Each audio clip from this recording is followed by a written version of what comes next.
soft ambient ocean sound fades in. There are places in the world that don't need to shout to be heard. They don't demand attention with neon lights or towering skylines. They simply exist, quietly confident, impossibly beautiful. Coron is one of those places. Long before the boats arrive in the morning, before the cameras come out, before anyone posts a single photo online, Coron is already awake. The sea barely moves. The limestone cliffs stand still, like ancient guardians. The air feels clean in a way you can almost taste. This isn't just a destination. This is a feeling. Coron sits in the northern part of Palawan, an island province in the Philippines often described as the country's last ecological frontier. But words like frontier don't quite capture it. Coron feels more like a secret that somehow escaped being hidden. As the sun rises, light spills gently over jagged limestone karsts. These formations are millions of years old, carved by time, wind, and water. They rise sharply from the sea, dramatic and raw, like the earth decided to show its bones here. Fishermen glide between them in narrow wooden boats, moving with a calm that suggests they've done this their whole lives. Because many of them have. Life in Coron doesn't rush. It flows.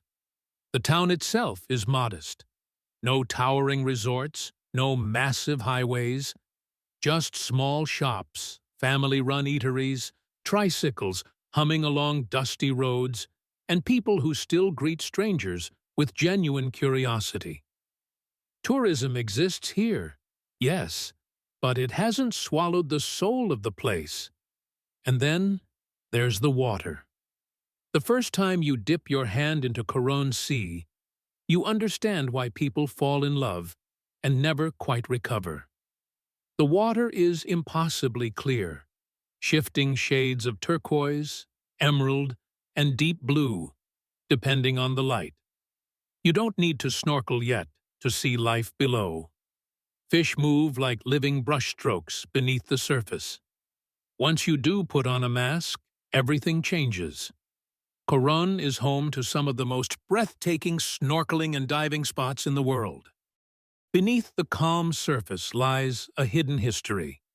Japanese shipwrecks from World War II, resting silently on the ocean floor. These aren't just wrecks. They are underwater time capsules. Coral has claimed them, fish have turned them into homes, and nature has quietly reclaimed what humans once used for war. Swimming above these wrecks feels surreal. One moment you're floating in crystal-clear water, the next you're looking down at a steel hull covered in vibrant coral. Schools of fish weaving through broken windows and rusted beams. It's haunting, beautiful, and humbling all at once. But Coron isn't only about what lies beneath the sea. Kayangan Lake, often called the cleanest lake in the Philippines, greets visitors with a short but steep climb. At the top, there's a viewpoint so iconic it almost feels unreal. Jagged cliffs frame a lagoon of impossible blue. People pause here, not because they're tired, but because the view demands silence. The lake itself is calm, almost sacred.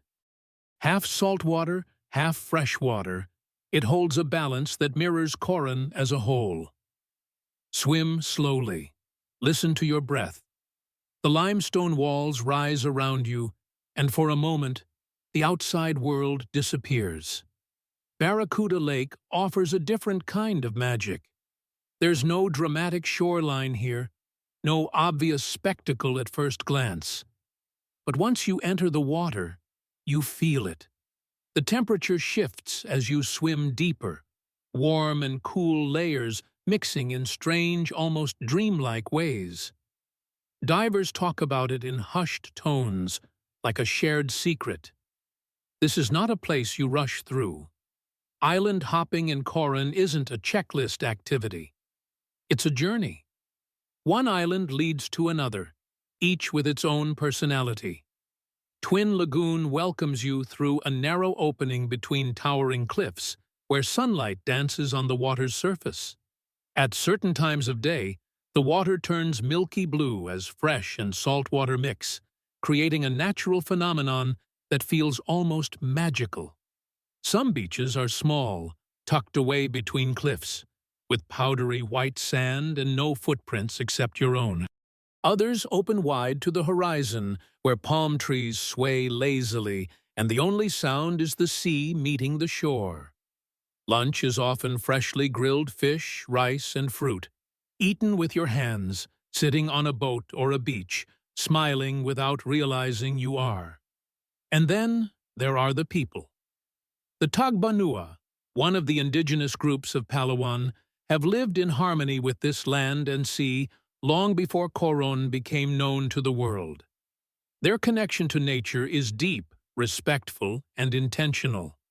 Many of the lakes and islands here are sacred to them. When you learn this, your experience changes.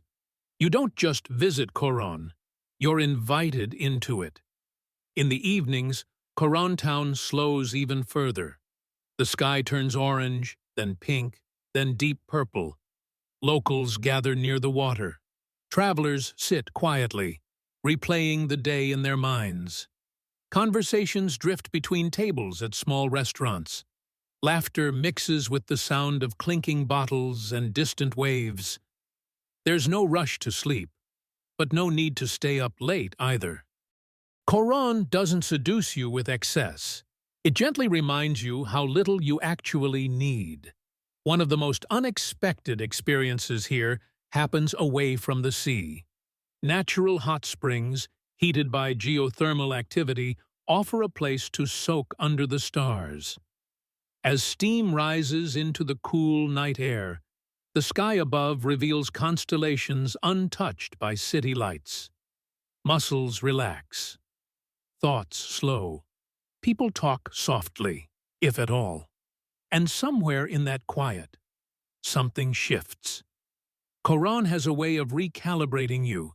It strips away noise, literal and mental. It reminds you that beauty doesn't have to be loud, that paradise doesn't need filters, that some of the most powerful moments in life happen when you're simply present. Visitors often arrive expecting stunning views. They leave talking about how Coron made them feel. Calm, grounded, alive. This isn't the kind of place you conquer with an itinerary. It's a place you surrender to. Miss a plan. Stay longer than expected. Sit on a dock and watch the water change color. Talk to a local. Swim slowly. Breathe deeply. Coron doesn't try to impress you. It doesn't need to. It waits. And if you let it, Coron will show you what the Philippines does best, not just in landscapes, but in spirit. Warmth, resilience, quiet pride. A deep respect for nature and community.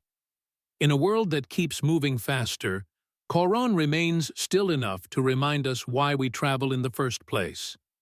Not to escape life, but to feel it fully. Ocean sound fades out.